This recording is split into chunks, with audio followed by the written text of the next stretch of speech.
राधे राधे दोस्तों। तो आज मैं आपको बुधवार की कहानी सुनाऊंगी जो भगवान बुद्धदेव और गणेश जी से जुड़ी हुई है।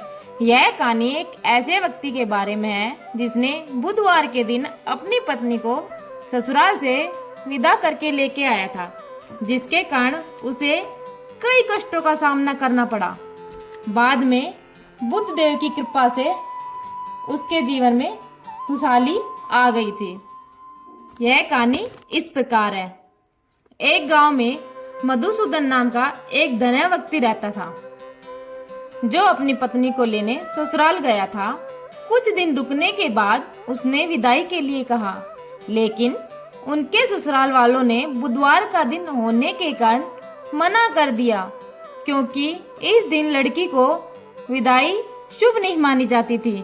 मधुसूदन ने उनकी बात नहीं मानी और उसी दिन अपनी पत्नी को लेकर चल पड़ा। रास्ते में पत्नी को बहुत प्यास लगी। वह चलते चलते थक गई और एक पेड़ के नीचे बैठ गई।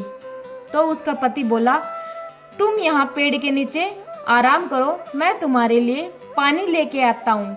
जब मधुसूदन वापस आया तो उसने देखा कि उसकी पत्नी के पास अन्य कोई दूसरा व्यक्ति बैठा है जो उससे बात कर रहा है, और वह व्यक्ति और कोई नहीं बल्कि स्वयं मधुसूदन की ही शकल और वेशभूषा का था।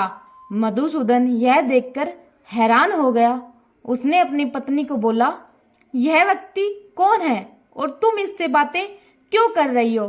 फिर वह अन्य व्यक्ति बोला, यह मेरी पत्नी है, मैं इसके लिए पानी लेने गया था, जो कि मैं लेकर आ चुका हूँ।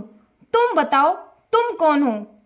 पत्नी अचंभित होकर दोनों की तरफ देखने लगी और शंका में घिर गई कि मेरा पति कौन है। फिर एकदम आकाशवाणी हुई। यह देखकर दोनों अचंभित हो गए। यह सब बुद्धदेव के प्रकोप के कारण हो रहा था, क्योंकि उसने बुधवार के दिन यात्रा की थी। मधुसूदन ने बुद्धदेव से क्षमा मांगी और भविष्य में बुधवार को यात्रा न करने और व्रत रखने का संकल्प लिया।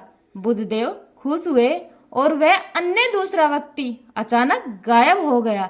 दोनों पति पत्नी देखते ही रह गए।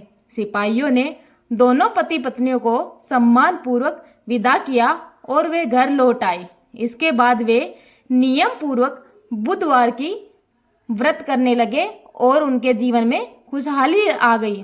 तो जय हो बुद्धदेव महाराज की जय, बोलो गणपति बप्पा की जय। अगर आपको यह कहानी पसंद आई हो तो वीडियो को लाइक और मेरे चैनल को सब्सक्राइब कर देना और कमेंट में ओम श्री गणेशाय नमः जरूर लिखना। राधे राधे।